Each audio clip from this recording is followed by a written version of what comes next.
Hey everybody, this is Angie, also known as The Light. Welcome to my channel. Please like this video, subscribe to my channel, share this video if you want to. If you'd like to make a donation to me, please do so. So now I do conversation sessions. They're $15 for 30 minutes, $30 for 1 hour. Okay. All that information will be below in the comment section. If you just want to make a donation to me, that's fine, to keep my channel running. To also help me buy my new laptop so I can do more videos for you guys, then you can do so. I appreciate it. I know we're in a pandemic right now, so some of you won't be able to make donations, but those of you who can, please do so. All right, we're going to get right into the topic. So it's going to be maybe a few, maybe like three different tactics that I notice narcissists do to mess with your mind. And yeah, so there's about three different things that I noticed. I think I'm gonna be able to get three tactics out. But the overall idea of it, overall description, I feel I would call it the narcissist playing the devil's advocate with you, meaning something can be totally violating you, something can be totally going wrong, and instead of the narcissist admitting to you that is wrong, they'll turn the other cheek and belittle you, or try to downplay the violation that's against you, pretty much. The bad that's going on, the bad that's happening to you, they'll make it seem like it's not that deep, it's not that serious.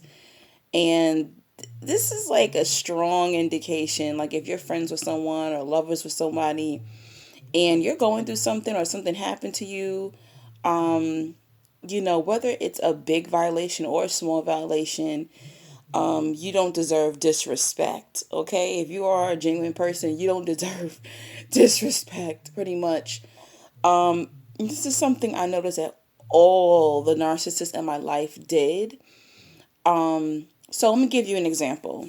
So one example of the narcissist playing devil's advocate was when something bad was happening to me. So say if I told the narcissist, keep in mind, I didn't know what narcissism was when I was in these narcissistic connections, okay? So say if I went to a particular narcissist and I said to them, oh, this person stole from me. They came to my house during an event and they stole from me. The narcissist wouldn't say, what? They stole from you? Oh, hell no. Let's go beat them up or go get your stuff back. No, the narcissist would say, well, are you sure they stole from you? Like, how sure are you that they stole? Or, maybe they really needed it. Maybe they're struggling at home or, they need, their ends to meet. So that's why they stole that particular item from you. This is what they'll do. And if you value their opinion, like most people do value narcissist opinion, you'll be like, oh yeah, that's true, maybe so. No. They will big up, they will give people props who are mistreating you. They're doing the same thing. I remember I was friends with this girl. She's actually the girl that I cut off the wedding story, the recent wedding story. And it's funny how she has narcissistic qualities, and we actually had a mutual friend. So I met her and another girl at the same time, right? So all three of us were friends, but we still all had our separate relationships together, basically. So sometimes we would hang out separately, sometimes we would all three hang out together. But those two narcs were close. They were closer than I was to them, pretty much. So one of the narcs, she, this is crazy. Her and I traveled into Manhattan together one day. And I was going shopping and she was going to go meet up with some friends to have dinner. So I walk her to the restaurant. So she parked her car in the city. We get out her car, we walk, we're walking down the street, and then when she gets in front of the restaurant, I stop. I'm thinking this girl is gonna like introduce me to her friends. She literally turned to me and was like, "Oh, bye." And didn't even acknowledge me, didn't even say to her friends, like, "Oh, this is my friend Angie." It was like in like when you're in those movies and you see like the nerdy kid gets shunned away from like the jock of the high school or something like that, the popular kid. And it's like they were just hanging out with that nerd, but then as soon as they get with their other like jocks or popular classmates, they like belittle and like, toss that person to the side. They toss the nerd to the side. That's how I felt. And I was standing there like, is she fucking serious? And I mean, the friends, I don't even think her friends saw us walking up together or they even knew who I was. I don't know who they thought I was a homeless person or something. I don't know who the hell they thought I was. They kind of like looked at me and then just like turned their head and they walked into the restaurant. She did not acknowledge me. She did not introduce me. I would never do that to a friend. So when I told the other narcissist, the friend in common, the one with the whole wedding situation, I said, yeah, I'm not going to be dealing with her. She's very disgusting and disrespectful. She disrespected me in front of her friends. When I told her that, she was like, oh, that's not a big deal. This is what they'll do. They'll belittle your situations. If someone's disrespecting you, it's okay to them. They're doing it to you too. So they don't see anything wrong with it. They don't want you to feel like you deserve common courtesy, respect, honor. You don't deserve any of that. Okay? So when they see other people disrespecting you, they're cool with it. I mean, this went on even in my narc best friend relationship. When I would tell him about guys who were disrespecting me, he'll just belittle the situation. Not that serious. He seems like a nice guy. But then when there's a guy who was whining and dining me, treating me right, being kind to me, actually showing effort and respect, he'll say, I think that guy's crazy. He's not cute. He's ugly. Oh, how are you gonna carry this along with this guy? They'll also take information about you and stretch it, or they'll take information that you've given them and hold it against you. These little digs, these insults, these comments that you never seen coming because you told these people this information in confidence. Okay, so remember, I've always been the entrepreneur type, right? I've been this way since I was 15.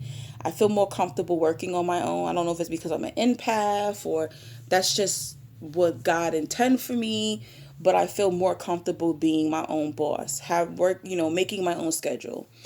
So the narcissist stepfather, I expressed that to him. Usually, a healthy parent, you go to them and say, well, mom, dad, I want to be an entrepreneur, or I want to be a doctor, or I want to be a lawyer. Whatever you go and you tell your parents you want to be, they normally would be supportive of it as long as it was, you know, reasonable or, attainable pretty much.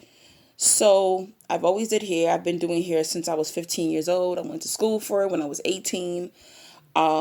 So I told the narc stepdad, like, I don't want to work a regular 9 to 5. Like, I want to pursue, my hair career. And he said, you know what, Angie, it's okay. If you just want to be a housewife like your mother, just say so. Your mom didn't want to work. And I get that. And that's why I took care of her. So if you don't really want to work a 9 to 5, you can always just find a husband and marry him. And I was in my head like, what the hell? What is he talking about? And keep in mind, my mother wasn't working, not because she didn't want to work. She had a college degree and plenty of work experience. He didn't let her work.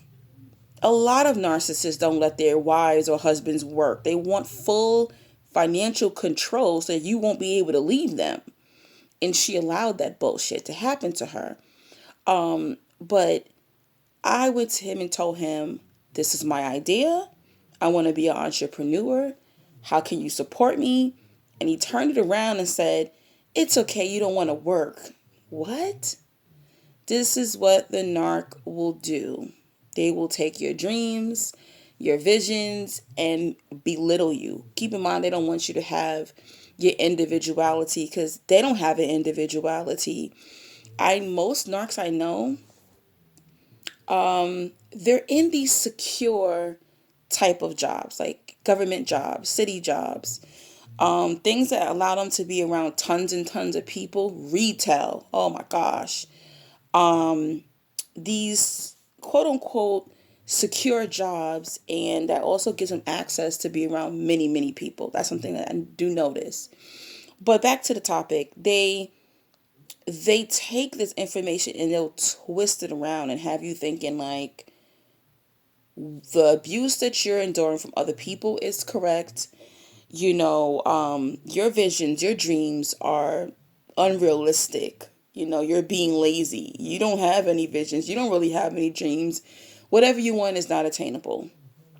They'll even take your fears and your insecurities or something that they notice. We all have insecurities, flaws, imperfections, physical imperfections. Trust me, I've had narcissists try the whole weight thing. Then when that didn't work, when they realized, okay, she's not insecure about her weight, so then they moved on to, maybe she's insecure about her finances, or maybe I was insecure, about romantic relationships. They took that information and they will make jokes about it. Another thing I noticed, you'll tell them, oh yes, this happened. This is why I don't give that much information out anymore, ever since narcissistic abuse. You could tell a narcissist you're sick, you have cancer, you have an ailment. I have I don't know if I told you guys this, but I have a cyst on my ovaries. That's another reason why I had to quit my job. I was having complications with that. So I have these cysts on my ovaries and it causes bleeding, okay? Abnormal bleeding. So I would share that with particular narcissists and they'll say, damn, you messed up. Damn, you can't have kids. Like the most insensitive things. I remember when I was in the hospital because of it. And this is thing that I don't like to share on my channel because there's a lot of demons out there and I don't need people praying against me. Yes, I remember I had told the girl about the wedding situation, that narcissist. I um I shared with her, about my condition. So I ended up in a hospital because I had to get a blood transfusion at this time. And while I'm in the hospital, she was pregnant. And this disorder I have is something that could impact my, me having children one day. So it's like a battle, it's a fight. I've been battling since I was 21. So instead of her being, showing empathy, showing care, saying something nice or just not saying anything at all, just to, keep me comfortable, she was just like, oh, you can just adopt. And I'm looking at her like, it's not that easy to adopt. And while I was in the hospital, she was sending me like her sonogram photos. And I mean, that's like sending a person who is going through an issue with the uterus while they're in the hospital and you're sending them sonogram photos of your baby. That's pretty like evil. Okay? That's like sending text messages to your friend whose house just burned down and they're in a shelter and you go buy a new house and a car and you start sending them photos like, oh my gosh, can you come over and help me decorate? That's plain evil. And this is what this narcissist was doing. She was like, "Oh, you have to help plan my baby shower. You have to come to my baby shower." Sending me these sonogram photos while I'm laying up in a hospital, like bleeding to death. And it's just unbelievable what these narcs will do. Excuse me, to disrespect you, to make you feel less than, to put you in that. It also makes you not want to share anything too. It makes you not want to open up to people in the future, like myself. I don't share all my business. I have very few that I share information with. So for me to share that with you guys is major, and I haven't even gone into all the details, about what I battle. So the jokes, the digs, oh, it's okay, it's fine. No, I don't see that they did anything wrong, and they'll look. You know what's crazy? They'll look at you like with these dead eyes, like when you're telling these stories. They show no freaking emotion at all. Like you could be pouring your heart out to them and they're just staring at you like there's nothing there. They don't care. They don't give a fuck. I told this story also when my mom was dying. The narc stepfather was super, super insensitive. This will always stick in my head. So that's why I tell it over and over. This asshole said to me, "So how does it feel to watch your mother expire?" Because if I was you, I would have been killed myself.